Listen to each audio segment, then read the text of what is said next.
Programme रखा था। तो आज के दिन देश की क्रांति शुरू हुई थी, जिसमें महात्मा गांधी ने कहा था अंग्रेज़ों भारत छोड़ो और अंग्रेज़ों भारत छोड़ो। लेकिन आज हमने कहा है भ्रष्टाचार भारत छोड़ो, क्योंकि देखिए इस समय भारत का बोरोइंग एंड अदर लायबिलिटी यानी जो फॉरेन लोन है कितना है 34%। उस पर जो इंटरेस्ट है ब्याज कितना 20%, यानी असली रकम जू की तू बनी हुई है। तो यानी 34% और 20% 54% हो गया। और भारत का रेवेन्यू डिफिसिट कितना है 6.4%। रेवेन्यू डिफिसिट क्या होता है?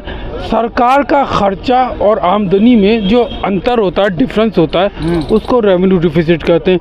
सरकार की आमदनी तो हाई है, सरकार का जो खर्चा है वो तो हाई है और आमदनी है वो कम है।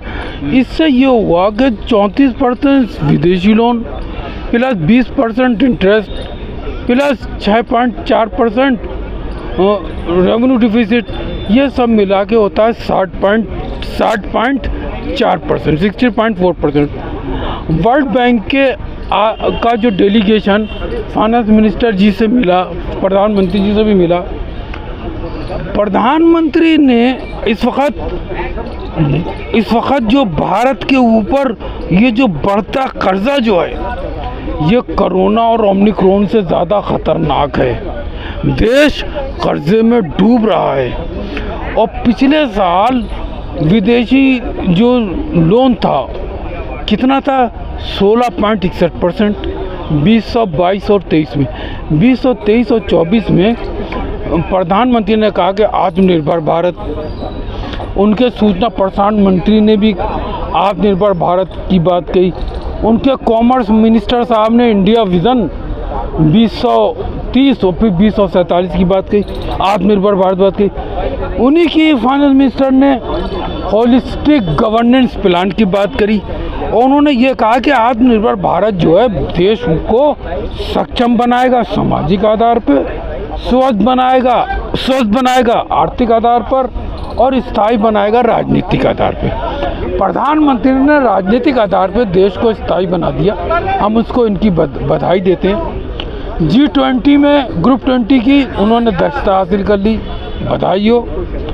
यूनाइटेड नेशन सिक्योरिटी काउंसिल में UNSC में भारत चेयरमैन बन गया, भारत को बधाई हो। लेकिन इस वक्त जो भारत का पिछले साल का जो अगर आप टोटल एक्सपेंडिचर भारत सरकार का बजट का देखें तो कितना था 45,03,097 करोड़।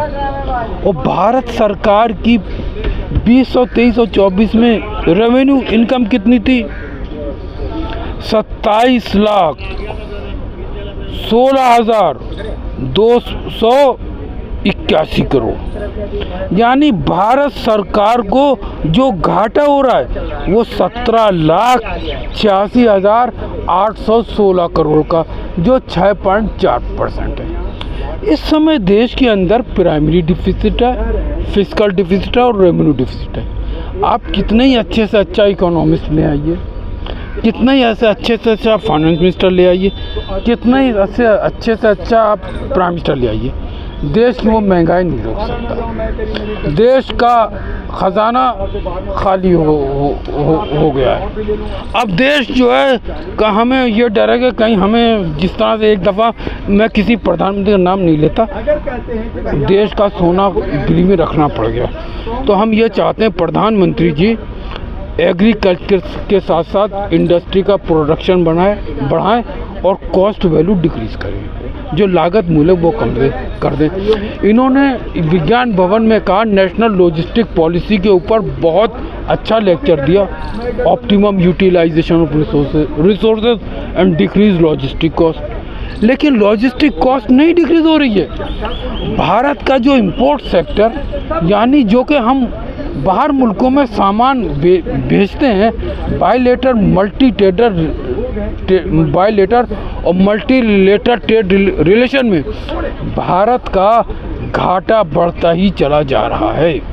इंपोर्ट पॉलिसी में भी जो हम सस्ती चीज़ें बाहर मुल्कों में बेचते थे और जो फ़ायदा कमाते थे, उसमें भी भारत को नुकसान हो रहा है। तो आज ज़रूरत इस बात की है, देखिए इसकी शुरुआत भ्रष्टाचार की जड़ में आपको बताना चाहता हूँ कि जवाहरलाल नेहरू प्रधानमंत्री थे, उन्हीं के ज़माने में भ्रष्टाचार हुआ।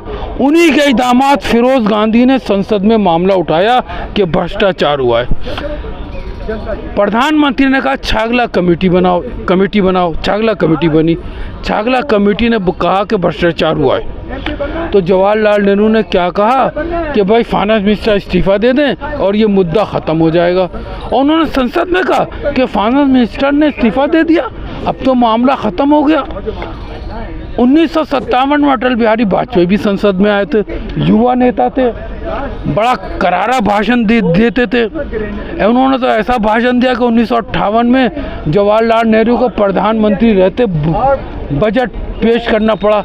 लेकिन अगर जवाहरलाल नेहरू उसी वक्त ही जो छागला कमेटी बनी थी, इन्हीं के ही दामाद फिरोज़ गांधी ने करप्शन का मामला उठाया, अगर ये उसकी जांच करा लेते तो आज गौतम अडानी और मुकेश अंबानी को फलने फूलने पनपने का मौका नहीं मिलता।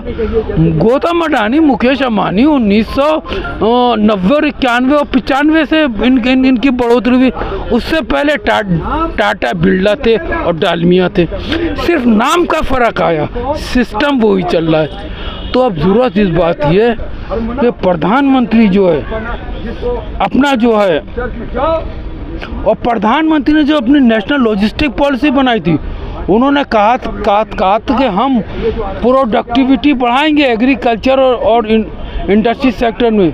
लेकिन जो डिसइन्वेस्टमेंट है, यानी सरकार जो अपनी ही कंपनी में जो इन्वेस्टमेंट करती है उसको वापस लेती है, उसको डिसइन्वेस्टमेंट कहते हैं। भारत सरकार ने कहा इस साल भारत सरकार डिसइन्वेस्टमेंट में कोई पैसा नहीं लेगी, बल्कि और पैसा Coal Corporation of India, Oil and Natural Gas Commission, ये सरकारी कंपनियां हैं, बेल गेल, इनको सरकार जो है सरकारी कंपनियां, सरकार ने कहा हम इनको सपोर्ट करेंगे, लेकिन सरकार ने 0.51 लाख करोड़ रुपया इनसे ले लिया। ये जो मान लीजिए जो देश है मतलब पीछे की तरफ जा रहा है, तो इसका रीजन कोई राजनीतिक पार्टी को कह सकते हैं या देश का हालात ही ऐसा है, ऐसा कुछ है?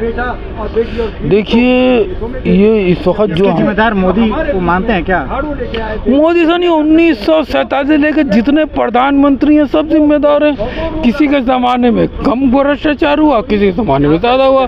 फाइनेंस को लेकर जो ये समस्या खड़ी हुई है, इसे कैसे लड़ा जाए?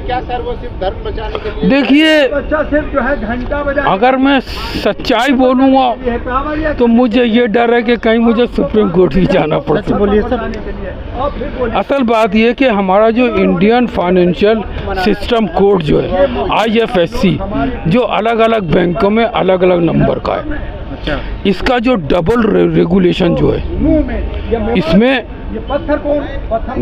घोटाला है, या तो दाल में काला है और या दाले में काला है।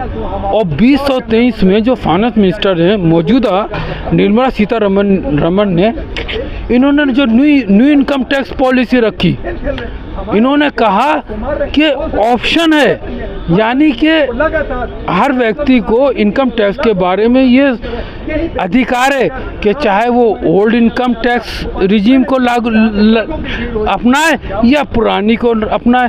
जब फाइनेंस मिनिस्टर कह रही हैं कि हमारी पुरानी इनकम टैक्स रिजीम डिफ़ॉल्ट है, इसमें ख़राबी है, और वो नई इनकी स्कीम लेके आई, तो फिर ये वो पुरानी अपनी स्कीम को क्यों चला रही हैं? आज भी भारत सरकार के बजट में ये बात प्रधानमंत्री को मालूम है। 174 के तहत आर्टिकल के तहत राष्ट्रपति भारत सरकार के बजट के बारे में अपने सुझाव देते हैं, उनको भी मालूम है कि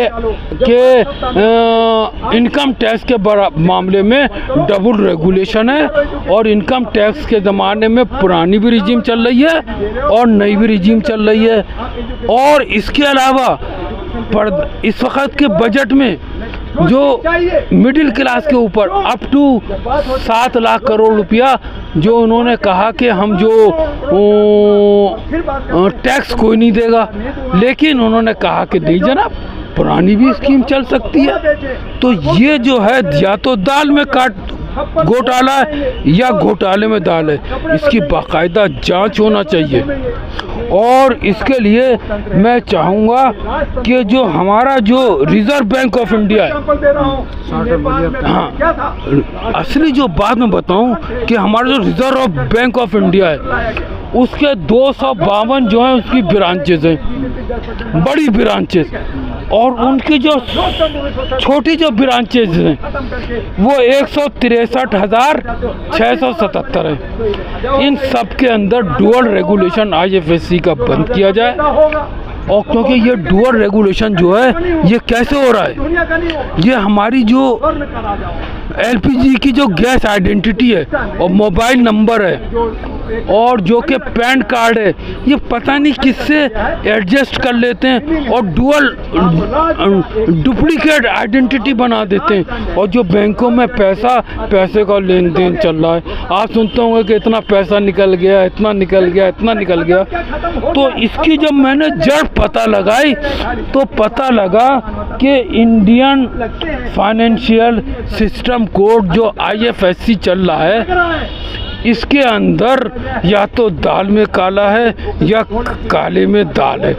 और इसमें जो है ये नहीं पता लग रहा कि असली बीमारी क्या है। देश का बढ़ता कर्जा कोरोना और ओमिक्रॉन से ज़्यादा खतरनाक है। आज सुबह IDBI बैंक वाले आए कि बैंक के अंदर घोटाला हो गया।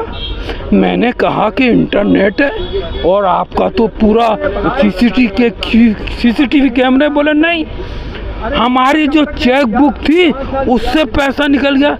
मैंने कहा भाई ये पैसा तो निकलने का सिर्फ एक ही तरीका है, हमारा इंडियन जो फाइनेंशियल सिस्टम कोड है IFSC, इसका जो है या तो उन्होंने नंबर बदला है या उन्होंने दूसरा नंबर डाल दिया है, या तो नंबर चेंज हुआ है या नंबर का लोकेशन चेंज हुआ है।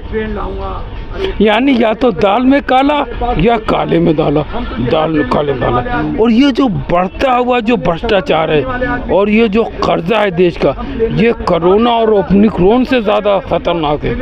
प्रधानमंत्री जी ने वैक्सीन बहुत अच्छी बनाई, लेकिन वो एक टैक्सीन बनाए जिससे कि ये भ्रष्टाचार रोका जा सके। चलिए, बहुत बहुत धन्यवाद।